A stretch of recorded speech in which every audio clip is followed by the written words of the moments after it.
አብይ ከኤሚሬት ጋር ያደረገው ነገር ሳር ቅጠሉን ጠላት አድርጎብናል። ሳር ቅጠሉን ሳይበላው ሁሉ ቦታ እየሄደ እያከከ በዓለም አቀፍ ፖለቲካም ላይ ማንም ለማይሰማው ምንም ለማይጠቅመን የሚያወጣቸው መግለጫዎች አድቨርሰሪ ፈጥረውልናል። ለምሳሌ በሁርሙዝ አሁን እንዳያልፉ ሊስቱ ከተቀመጠባቸው መርከቦች ውስጥ የኢትዮጵያ ናቸው። ኢትዮጵያ አንዷ ነች። ዋይ የማያገባን ነገር ነው።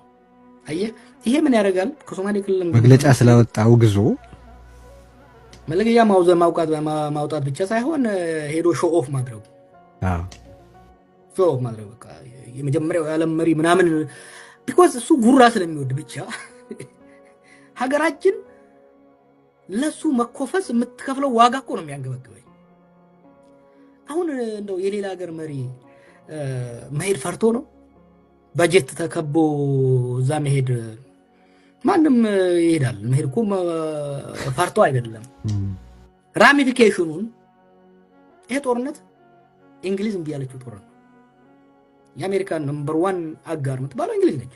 እንግሊዝ እምቢ ያለችው ጦርነት ፈረንሳይ እምቢ ዛሬ አሁን የአየር ክልል የከለከለችበት ዋርዊ እኛ ማንንና ነው?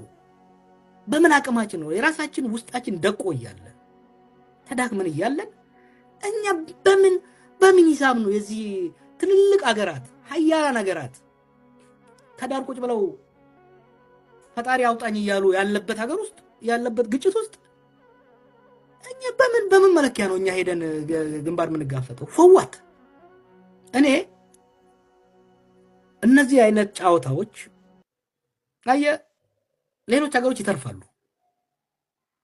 ኤሚሬት አሁን አንዱ ዋጋ እያስከፈላት ያለው በማያገባት ያለ አቅሟ በየቦታው የምታደርገው ነገር ነው ጠላት የፈጠረባት።